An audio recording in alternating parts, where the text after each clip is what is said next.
गुजरात के वडोदरा शहर से सूदखोरी से जुड़ा एक गंभीर मामला सामने आया है।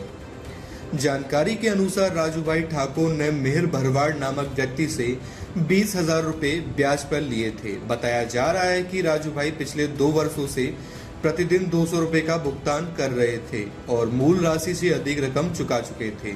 इसके बावजूद आरोप है कि उनसे लगातार अधिक पैसे की मांग की जा रही थी तथा उन्हें कथित रूप से प्रताड़ित किया जा रहा था। परिजनों के अनुसार लगातार दबाव और जान से मारने की धमकियों से परेशान होकर राजूभाई ठाकुर ने जहरीला पदार्थ भी पी लिया, जिसके बाद उनकी मृत्यु हो गई। घटना के बाद क्षेत्र में शोक और आक्रोश का माहौल है। अब इस पूरे मामले में पुलिस क्या कार्रवाई करती है और जांच में क्या तथ्य सामने आते हैं, इस पर भी नजर बनी हुई है। આગલા દિવસે એમને માર્યા હતા। આજે 4 દિવસ થયા એ વાતને। એમને માર્યા ત્યાં મુક્તિધામ આગળ 20,000 રૂપિયા કાઢી લીધા, મોબાઈલ લઈ લીધો। આજે 2 વર્ષથી 200 રૂપિયા એમને આપે છે તો બી એના પૈસા વળતા જ નથી।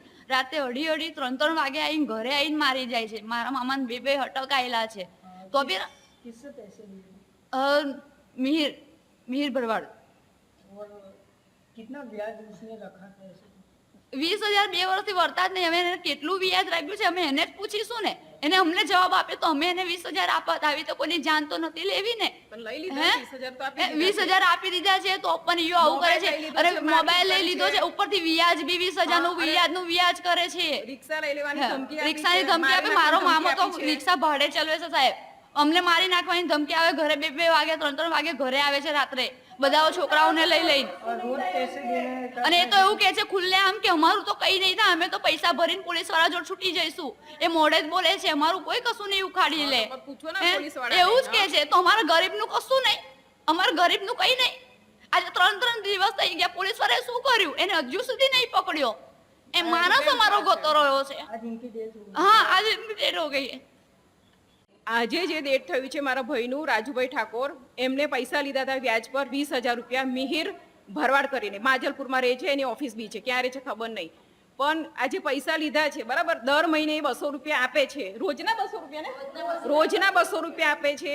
પ્લસ કે પરમ દિવસે 20,000 રૂપિયા એ લઈને ત્યાં ગયા તો ત્યાં શમશાન આગળ માજલપુરમાં જે શમશાન છે મુક્તિધામ, ત્યાં આગળ એના પાસેથી પૈસા બી 20,000 લઈ લીધા। પ્લસ એને માર્યો, જુડ્યો અને ધમકી આપી, મોબાઈલ લઈ લીધો। આ ના ચાલે ને। હા, જ્યારે પૈસા મૂડી બી આપી દીધી છે અને વ્યાજ બી આપી દીધું, છતાં બી એને હેરાન કરે છે, ટોર્ચર કરે છે। એના હિસાબથી એને એના મતલબ ત્રાસથી એને દવા પી લીધી છે મારા ભાઈએ, બરાબર। હવે એને ન્યાય જોઈએ અને આ ના ચાલે ને આવી રીતે ખુલ્લી તમે દાદાગીરી કરો, મારઝૂડ કરો। હા, ડેટ થઈ ગયું છે આજે, મને ન્યાય જોઈએ, બરાબર। અને એ ખુલ્લે આમ ફરે છે, બધા ભરવાડો વ્યાજે જે ફેરવે છે પૈસા। હા, હવે ગાયો ભેંસો વેચી દીધી અને હવે લોકોની જમીનો ઘરો હડપે છે, લોકોના ઘરોમાં લોકો મરાઈ દીધા છે। તો એને બોલાવો ને કોને કોને ઘરે લોકો મરાય છે લોકો ખોલાવો તમે। ગરીબના પૈસા જેને જેને લીધા છે વ્યાજે એ વ્યાજ તો ભરે જ છે, છતાં બી તમે એક્શન લો। સરકાર પાસે શું? સરકાર પાસે ન્યાય માંગીએ છીએ ને અમે। આજે અમારા ભાઈ મરી ગયા છે, એનો ન્યાય આપો, બરાબર। અને જે પૈસા લે છે, મારઝૂડ કરે છે, એ કેટલાકને મારઝૂડ કરતો છે। આજે તો મારા ભાઈને મારઝૂડ કર્યું, આજે મરી ગયો છે। એવા કેટલા માણસો છે કે એના બીકથી બોલતા નથી। એ કેમ નહીં બોલતા? એ આ રાતે જઈને મારઝૂડ કરે છે તો ને મારા ભાઈને રાતે 2-3 વાગે જઈને ઊંઘમાંથી ઉઠાઈને મારે છે। કેમ મારે છે? જ્યારે પૈસા બી આપે છે, બધું આપે છે, કેમ આવું કરે છે? કેટલા બધાને આવું હેરાન કરે છે, કોઈ બોલવા તૈયાર નથી, કારણ કે બધાને એ દબાવે છે, મારે છે ને જુડે છે। અમને આનો ન્યાય જોઈએ, કડીથી કડી સજા જોઈએ। જે બી વ્યાજે ખોરો છે બધાને ભેગા કરો, સજા આપો, બસ। મારે બીજું કશું નહીં જોતું, એને સજા આપો। જેટલા બી વડોદરામાં છે ને ભરવાડો બીજા બી વ્યાજ પર ફેરે પૈસા, એ બધાને તમે સજા આપો, મારે બીજું કશું નહીં જોઈતું।